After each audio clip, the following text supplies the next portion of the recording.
Why do so many older adults find themselves wide awake at 3 o'clock in the morning? You glance at the clock, see those glowing red numbers, and wonder, why now? Why me? It feels like your body has its own alarm, pulling you out of rest at the same exact hour, night after night. And here's the truth.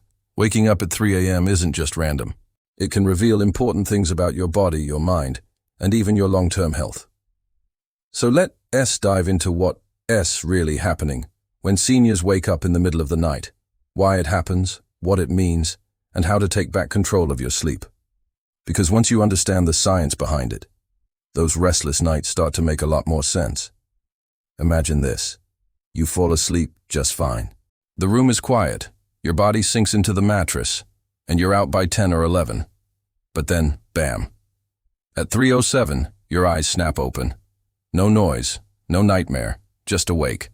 You roll over, you toss, you check the time. And frustration sets in, because the more you try to force sleep, the further it slips away. Sound familiar? You're not alone. Studies show up to 40% of older adults report regular awakenings around the same early morning hours. Source: Age-related changes in sleep, National Institute on Aging. So what's going on? Here's the first clue. As we age, our sleep cycles actually shrink. Instead of long stretches of deep restorative sleep, the brain cycles into lighter stages more quickly. That makes it easier to wake up, even from something as subtle as a change in body temperature or a small sound in the house. Think of it like this. When you're young, sleep is a thick, heavy blanket that shields you from interruptions. But as you get older, it becomes more like a thin sheet, easy to pull away.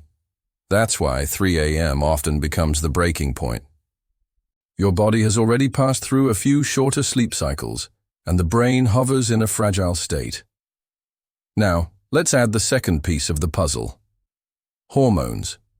The sleep chemical melatonin naturally declines with age. Less melatonin means your internal clock doesn't anchor as strongly, so your body may schedule wake-ups earlier than before, even if you don't want it to. And here's another twist. Cortisol, the stress hormone, tends to rise in the early morning hours. For many seniors, cortisol levels spike too soon, pushing the brain into alert mode before dawn. Source: Circadian Rhythms and Aging, Sleep Medicine Clinics, 2017.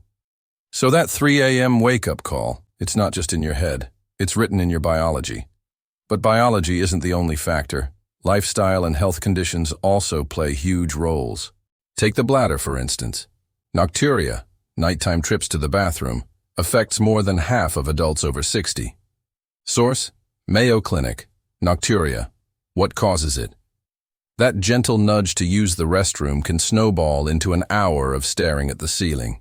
Then, there's medication.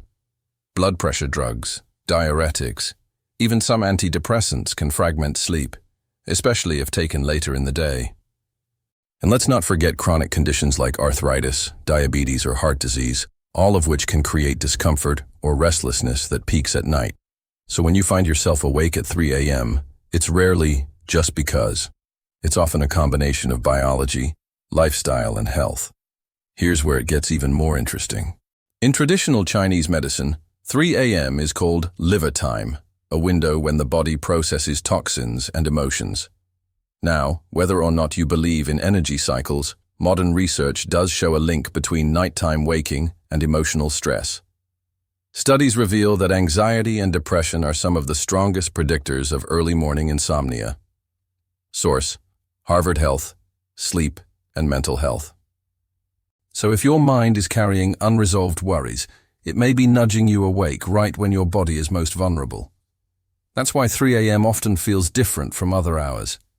The world is quiet, the house is dark, and your thoughts feel louder than ever. Now here's the million-dollar question.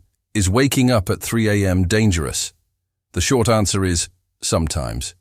On its own, occasional early waking isn't harmful, but when it becomes a nightly pattern, it can lead to sleep deprivation, memory problems, weakened immunity, and even higher risk of cardiovascular issues. Source: CDC, Sleep and Chronic Disease. And for seniors, Poor sleep can make falls, confusion, and daytime fatigue much more likely. So yes, it matters. But the good news is, there are ways to break the cycle. One of the simplest strategies is light. Expose yourself to bright, natural light in the morning and keep evenings dim and calm. This helps reset your body clock and strengthens melatonin signals at night. Second, watch what you drink. Cut caffeine after lunch and limit fluids in the 2 hours before bed to reduce bathroom interruptions. Third, create a pre-sleep routine that tells your brain it's time to power down. That could mean reading, light stretching, or calming music. And if you do wake at 3 a.m., resist the urge to check your phone or clock. Instead, focus on slow breathing, or even get up for a few minutes of quiet activity until sleepiness returns. Of course, sometimes waking at 3 a.m. can be a warning sign of an underlying condition, like sleep apnea, thyroid imbalance, or depression. That's why it's worth mentioning to your doctor if it happens regularly, because in many cases, treating the root cause restores the natural rhythm. Remember, sleep is not just about rest, it's about healing, memory, and longevity. And your body deserves the full cycle. So the next time you find yourself awake in the dark at 3 a.m., don't panic. Instead, think of it as your body sending you a message about your hormones, your stress, your habits, and maybe even your health. Listen to it, adjust where you can, and don't be afraid to ask for help when needed. Because good sleep isn't a luxury, it's one of the strongest predictors of a longer, healthier life. If this video gave you new insight into why older adults wake up at 3 a.m., hit that like button, share it with a friend who might be struggling with sleep, and let me know in the comments if this is something you've experienced. Don't forget to subscribe for more science-based insights on aging, health, and wellness. And remember, your nights don't have to end at 3 in the morning. You deserve deep rest at every age.